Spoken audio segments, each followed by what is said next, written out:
नमस्कार, आप देख रहे हैं एफएम न्यूज और मैं हूं आपके साथ सत्यम गौर। बुलेटिन की शुरुआत करेंगे बड़ी और अहम खबर के साथ। लोकसभा चुनाव 2024 के परिणाम की घोषणा के बाद आज मंगलवार को यूपी की पहली कैबिनेट बैठक बुलाई गई है। बताते चले कि इस बैठक में 41 प्रस्तावक रखे गए हैं और जिनको कैबिनेट की मंजूरी मिली है।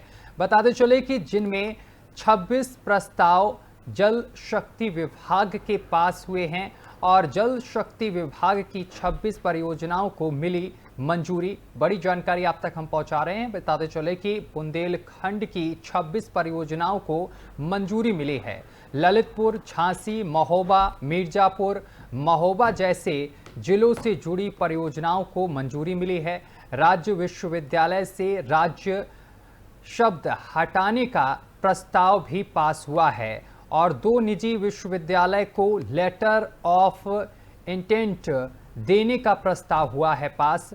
बताते चले कि महाकुंभ 2025 की तैयारियों के संबंध में प्रस्ताव पास हुए हैं और 3200 हेक्टेयर से बढ़ाकर 4000 हेक्टेयर में लगेगा मेला। बड़ी जानकारी आप तक पहुंचा रहे हैं। इसके साथ ही आपको बताते चले कि महाकुंभ में घाटों का बढ़ाया जाएगा दायरा, यानी कि अब जो दायरा है वो भी बढ़ाया जाएगा। इस पर भी मोहर लगी है।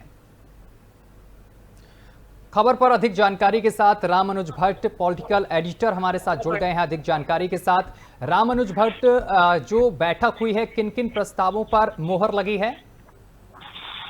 देखिए, बात समझे सत्यम कि जो है 41 प्रस्तावों पर आज जो है मंजूरी दी गई है, जिसमें बरेली में फॉर्च्यून यूनिवर्सिटी और गाजियाबाद में HRIT की जो है उसको यूनिवर्सिटी को मंजूरी मिली है। साथ में हुडको को जो है 1000 करोड़ के लिए लोन की गारंटी दी गई है और इसके साथ ओबरा में लगे 2 पावर प्लांट के लिए लागत के लिए लगभग 11,705 करोड़ की लागत जो है उसके लिए मंजूरी मिली है। इसके साथ 13,505 करोड़ की लागत हो गई है, उसके लिए मंजूरी दी गई है। इसके साथ बलिया में रसड़ा की अगर बात की जाए, ट्रांसमिशन स्टेशन की लागत के लिए जो है 537 करोड़ की जो है वो प्रस्ताव जो है मंजूर किया गया है। जी सत्यम, इसके साथ साथ ये भी जानकारी मिल रही है कि महाकुंभ में जो घाट हैं इनका भी दायरा बढ़ाया जाएगा।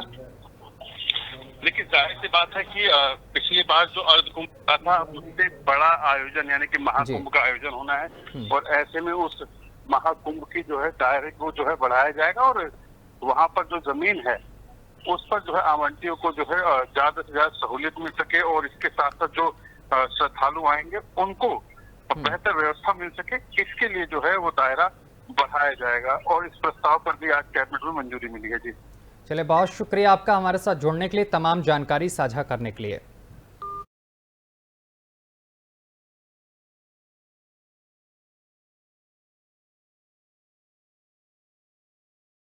जानकारी हम आप तक पहुंचा रहे हैं। बैठक में कई प्रस्तावों पर मोहर लगी है। बताते चले कि कुंभ में जो घाट हैं उनका दायरा भी बढ़ाया जाएगा। इसके साथ ही आपको बताते चले कि कई प्रस्ताव जो हैं वो पास हुए हैं। तो अहम जानकारी हम आप तक पहुंचा रहे हैं। योगी कैबिनेट की बैठक हुई है जिसमें तमाम मंत्रियों ने हिस्सा लिया है। जिसको मंत्रिपरिषद ने माननीय मुख्यमंत्री जी ने मंजूरी दिया है, उसमें ये था कि वर्तमान जो कुंभ आ रहा है वो पिछले कुंभ की अपेक्षा थोड़ा व्यापक व्यवस्थाएं होंगी, ज़्यादा लोगों के आने की भी संभावना है। आपकी जानकारी के लिए उसकी पूर्व भूमिका में बता दूं कि इस बार 19 की अपेक्षा 2025 में हम लोग मेले का क्षेत्रफल भी बढ़ा रहे हैं। पहले 3200 हेक्टेयर था 2019 में, इस बार 4000 हेक्टेयर हम लोग कर रहे हैं। आने वाले संस्थाओं की संख्या के मद्देनजर हम लोग अन्य भी बहुत सारे उसमें वृद्धि कर रहे हैं। जैसे सेक्टरों की संख्या पहले 20 थी, उसको 25 की जा रही है। घाटों की लंबाई 8 किलोमीटर थी, उसको 12 किलोमीटर की जा रही है। कल्पवासियों की संख्या में वृद्धि होने की संभावना है। जो लोग वहाँ रहते हैं महीना 1.5 महीना, उनकी बात कर रहा हूँ। 25 लाख पिछली बार थी, इस बार 40 लाख अनुमानित है। परिषद ने अपनी सहमति दी है। मोटे तौर पर जो पिछले वर्ष जो हमारी स्थानांतरण नीति थी उसी का ही अनुसरण किया गया है। समूह का और समूह खा के अधिकारी अपने सेवा काल में संबंधित कुल 3 वर्ष जो पूर्ण कर चुके हैं जनपदों में, उनका स्थानांतरण किए जाने की व्यवस्था समूह में जो अधिकारी अपने सेवा काल में मंडल में 7 वर्ष और जनपद में 3 वर्ष जो पूरे कर चुके हैं वो स्थानांतरण नीति के अंतर्गत आएंगे। इसके साथ ही समूह का और खाक का स्थानांतरण संवर्गवार अधिकारियों की संख्या अधिकतम 20% होगी और समूह गा और घा के कार्मिकों के लिए अधिकतम सीमा 10% रखी गई है और ये स्थानांतरण नीति, ये सभी स्थानांतरण 30 जून तक पूरे किए जाने हैं। इसके साथ ही जो भारत सरकार के द्वारा 34 जनपदों के 100 आकांक्षी विकास खंडों के समस्त जनपदों में तैनाती की व्यवस्था के बारे में ये बात कही गई है कि उनको संतृप्त भी किया जाएगा। इसके अतिरिक्त भी 2-3 बातें मैं चाहूँगा कि जो डिटेल्स है उसकी तो श्री देवेश चतुर्वेदी जो कार्मिक देखते हैं वो बताएंगे इसको मंत्री। और अगली खबर गाजीपुर से है, जहां पर सपा सांसद अफजल अंसारी ने लोकसभा चुनाव को लेकर मोदी सरकार पर जमकर निशाना साधा है।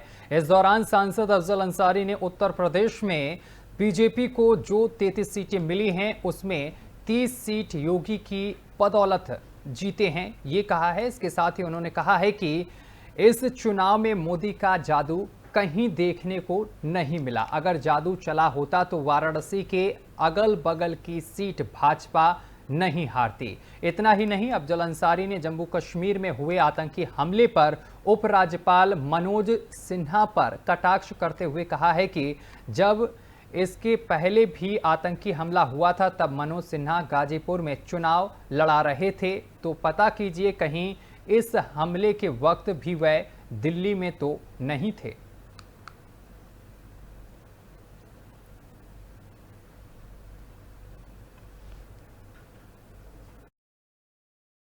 इससे पहले भी एक आतंकी हमला हुआ था इसी चुनाव के दौरान। जिस दिन वो हमला हुआ उस दिन भी जम्मू और कश्मीर के उपराज्यपाल महोदय गाजीपुर में चुनाव लड़ा रहे थे। अब आज भी पता करिए कहीं मंत्रिमंडल के विस्तार के अवसर पर दिल्ली में न रहे। सर, देश की सुरक्षा को लेकर और जम्मू कश्मीर में धारा 370 को लेकर बीजेपी ने लगातार चुनावी मुद्दा बनाया, तो उसी बीच ये आतंकी हमला आप किस दृष्टि से देखते हैं? अरे असली काम तो देश की जनता ने कर दिया। पहले जो बेलगाम इनकी सत्ता में जो सोचा वो कर दिया, वो कह दिया। आज बैसाखी पे खड़ी ये सरकार है और दोनों बैसाखियों में जो नीचे वाशर लगा हुआ है वो बड़ा ही चिकना है, स्लिप करता है अक्सर। तो देखना पड़ेगा, बड़ा संभल के कदम बढ़ाना पड़ेगा। दोनों के एजेंडे को देख लीजिए और दोनों का जो विचारधारा है देख लीजिए। सरकार तो बन गई जोड़ तोड़ करके, चलेगी कैसे? देश की जनता के सामने जो समस्या है, बेरोजगारी की सबसे बड़ी समस्या, उसका समाधान क्या करेगी सरकार? जो बढ़ी हुई महंगाई है, इस महंगाई पर कैसे नियंत्रण पाएगी सरकार? जो गिरती हुई कानून व्यवस्था की स्थिति है, उसके संबंध में क्या दृष्टिकोण अपनाएगी सरकार? इस चलिए खबरों में आगे बढ़ेंगे। अब बात करेंगे हमीरपुर की। हमीरपुर में जहां आपको बताते चले कि सदर कोतवाली क्षेत्र के हाथी दरवाजा इलाके में देर रात बिजली विभाग ने सघन चेकिंग अभियान चलाया है। इस दौरान 3 लोग बिजली चोरी करते पकड़े गए हैं, जिन पर संबंधित धाराओं में केस दर्ज कर लिया गया है। वहीं बिजली विभाग ने सघन चेकिंग की सूचना मिलने पर हड़कंप मच गया। बताते चले कि गर्मी की वजह से बिजली आपूर्ति पर भी लोड पड़ रहा है और जिससे कई बार लाइनों में फॉल्ट की शिकायतें सामने आई हैं और जिसके बाद बिजली विभाग के अधिशासी अभियंता के नेतृत्व में बिजली चोरी करने वालों के खिलाफ अभियान चलाया जा रहा है।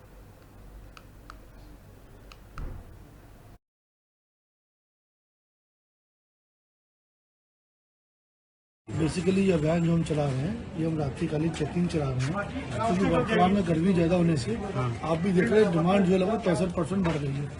और इसमें जो हमारे अच्छे उपभोक्ता है, डिमांड में फॉल्ट होता है, जो अच्छे उपभोक्ता है वो ज़्यादा परेशान होते हैं। उन्हीं की परेशानी देखते हुए अभियान चला रहे हैं कि जो गलत तरीके से तार जोड़ते उससे फॉल्ट होता है वो चीज़ें रोकी जाए, जिससे एक तो आदमी की मानसिकता चेंज होगा, चोरी रुकेगी, जिससे जो अच्छे उपभोक्ता है उनको हम अच्छी बत्ती दें। ये अभियान के अच्छे उपभोक्ता जो हमारे ईमानदार उपभोक्ता है उनको हम 24 घंटे बत्ती कैसे दे पाएँ, कि बाकी लोगों के कारण उनकी बत्ती भी खराब होती है, इसलिए चलाया जा रहा है। सर अभी तक कोई कार्रवाई की गई? हाँ, इस मोहल्ले में चेक किया गया अभी, तो यहाँ पर लगभग 3 लोगों के खिलाफ हम कार्रवाई कर रहे हैं। 3 लोग अवैध बत्ती का दुरुपयोग करते हुए मिले हैं, चोरी करते हुए, उनके खिलाफ कार्रवाई। बेसिकली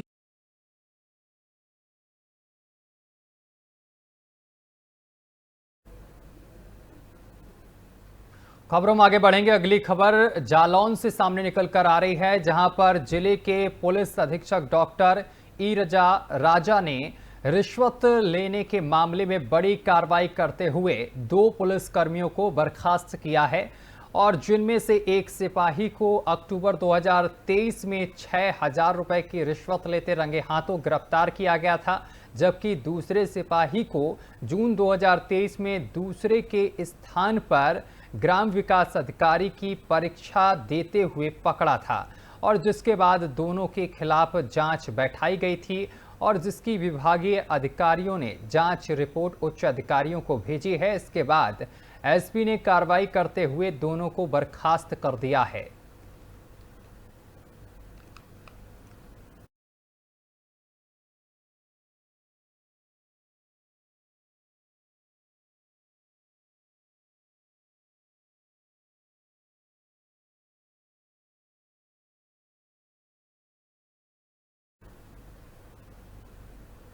और अगली खबर मथुरा से सामने निकल कर आ रही है, जहां पर जिले के थाना हाईवे क्षेत्र में आज सुबह काम कर रही एक महिला पर उसके पति ने अपने साथियों के साथ मिलकर धारदार हथियार से हमला कर दिया।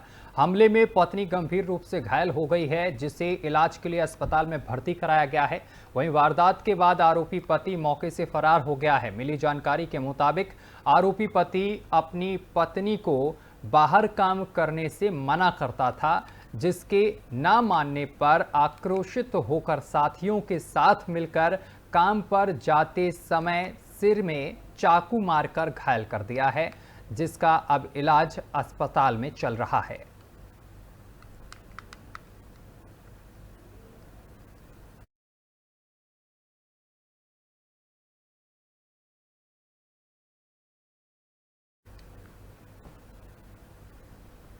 और अब खबर फतेहपुर से सामने निकल कर आ रही है, जहां पर जिले में 24 घंटे के अंतर 2 शव के मिलने से हड़कंप मच गया है। मिली जानकारी के मुताबिक असोथर थाना क्षेत्र के जरौली रोड पर सड़क किनारे झाड़ियों में एक शव मिला, जिसके मुंह से झाग निकल रहा था। वहीं दूसरा शव खखेरू थाना क्षेत्र के रक्षपालपुर रजवाहे के पास एक युवक का निर्वस्त्र हालत में पानी में पड़ा शव मिला। बताते चले कि दोनों ही जगहों पर संदिग्ध परिस्थितियों में शव मिलने से हड़कंप मच गया। सूचना पर पहुंची पुलिस ने दोनों ही शवों को कब्जे में लेकर पोस्टमार्टम के लिए भेज दिया है। फिलहाल पुलिस पूरे मामले की जांच पड़ताल कर रही है।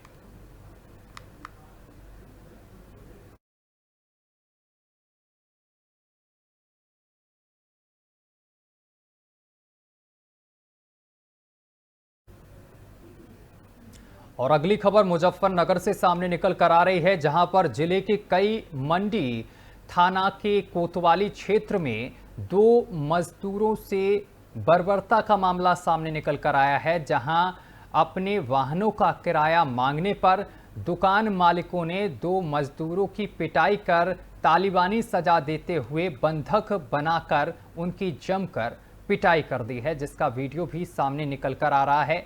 और ये तस्वीरें भी हम आपको दिखा रहे हैं, देख सकते हैं किस तरीके से इन 2 मजदूरों की पिटाई की जा रही है।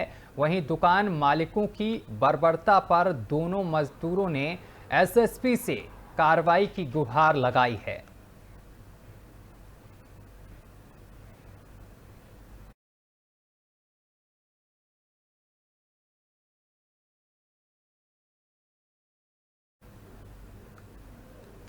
खबरों में आगे बढ़ेंगे। रामनगरी अयोध्या में चैत्र की तीसरी मंगलवार को लाखों लोग कर रहे हैं दर्शन। बताते चले कि हनुमान मंदिर का दर्शन पूजन चैत्र के मंगलवार को सबसे बड़ी मानी गई है और आज के दिन हनुमान मंदिर और राम मंदिर में लाखों श्रद्धालु दर्शन पूजन कर रहे हैं और दान पुण्य कर रहे हैं। जगह जगह पर भंडारे का आयोजन भी किया गया है। जो भी राम भक्त आएंगे वो लोग प्रसाद ग्रहण करें, भगवान का आशीर्वाद प्राप्त करें और जितने भी राम भक्त आ रहे हैं वो अपने अपने भाग्य और सौभाग्यशाली बता रहे हैं। बताते चले कि प्रशासन ने पूरी व्यवस्थाएं कर रखी हैं, सुरक्षा के कड़े इंतजाम भी किए गए हैं।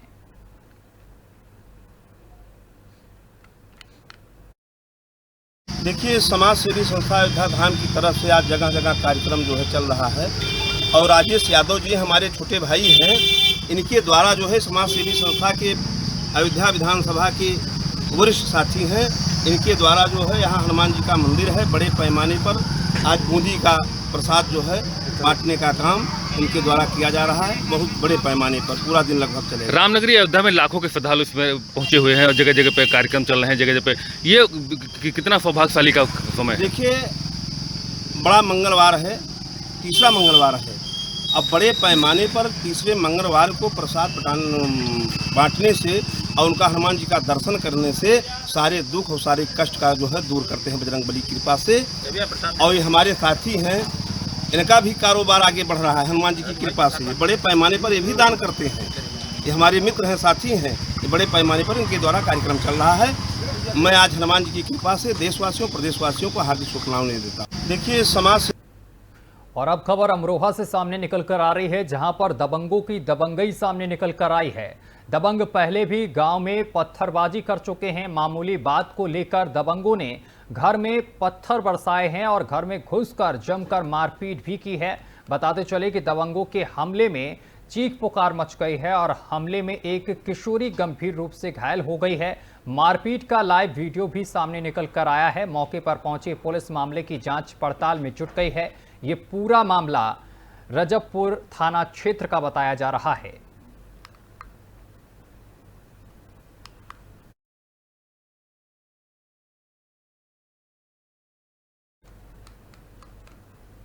और अगली खबर एटा से है, जहां शराब के नशे में ड्यूटी का फर्ज निभाता हुआ यूपी पुलिस का सिपाही नजर आया है।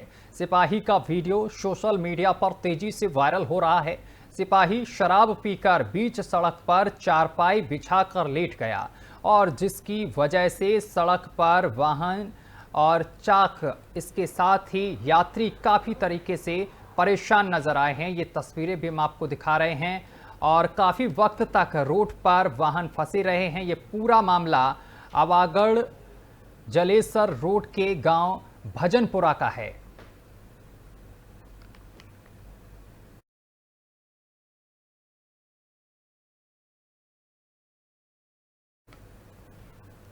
और अब खबर कौशाम्बी से है, जहां आपको बताते चले कि करारी क्षेत्र के अमुरा गांव के रहने वाले महावीर पुत्र छेदी लाल संदिग्ध परिस्थितियों में डीसीएम गाड़ी के साथ गायब हो गया था और काफ़ी खोजबीन के बाद दलित युवक का पता न लगने पर परिजनों ने करारी कोतवाली पहुंचकर गुमशुदगी की रिपोर्ट दर्ज कराई थी। 10 दिन बीतने के बाद भी पुलिस के हाथ कुछ भी नहीं लगा, जिससे आक्रोशित होकर रविवार को सैकड़ों की संख्या में पहुंचे ग्रामीणों ने थाने का घेराव करते हुए करारी थानेदार पर गंभीर आरोप लगाए हैं। गुमशुदा हुए लड़के के परिजनों का कहना है कि पुलिस यदि सक्रियता से काम करती तो बेटे को अब तक खोज निकालती।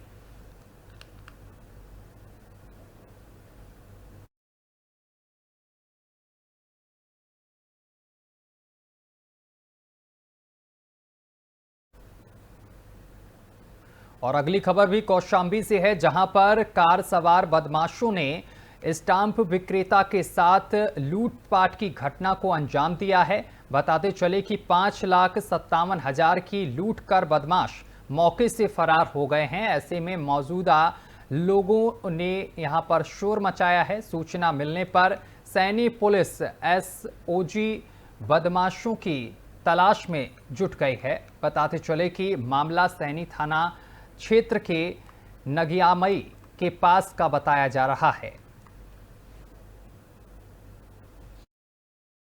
देखिए, मंझनपुर में स्टाम्प का काम करने वाले एक व्यक्ति के द्वारा थाना सैनी को यह सूचना दी गई कि नगियामई के पास कुछ अज्ञात व्यक्तियों के द्वारा उनके बैग को छीन लिया गया है। इस सूचना के बाद तत्काल पुलिस मौके पर पहुंची और मौके पर पहुंच करके पूछताछ की गई है। उनके द्वारा थाना सैनी को तहरीर दे दी गई है। उसी आधार पर मुकदमा पंजीकृत कर लिया गया है। इस घटना के सफल अनावरण हेतु एसओजी टीम के साथ 5 टीमों का गठन कर लिया गया है। जल्द से जल्द इस घटना का अनावरण कर लिया जाएगा। कितना पैसा है?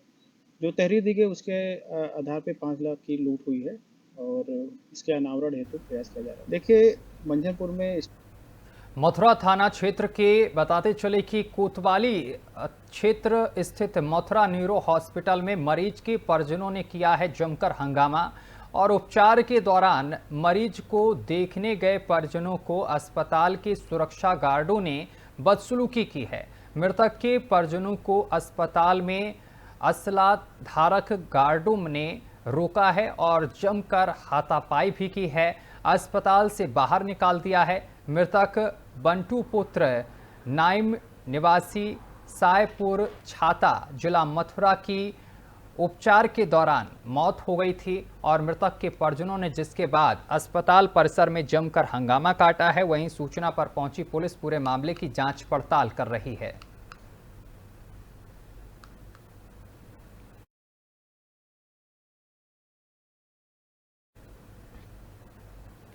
और अब खबर बिजनौर से सामने निकल कर आ रही है, जहां पर बाइक सवार पुलिसकर्मी को एक बाइक सवार युवक ने टक्कर मार दी है, जिससे बाइक सवार पुलिसकर्मी घायल हो गया है। टक्कर मारने वाले बाइक सवार ने उल्टा पुलिसकर्मी से अस्पताल में इलाज कराया है और पुलिसकर्मी बाइक पर सवार होकर धामपुर से नहटोर जा रहा था और तभी नहटोर मार्ग गांव ढक्का करमचंद्र के पास ये हादसा हो गया। पुलिसकर्मी थाना मुजफ्फरनगर में तैनात है।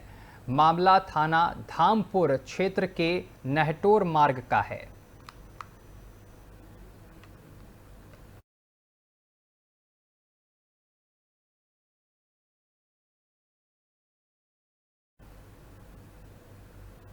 और चलिए इसी के साथ बुलेटिन में अभी के लिए बस इतना ही। देश दुनिया की तमाम खबरें देखने के लिए देखते रहिए FM न्यूज।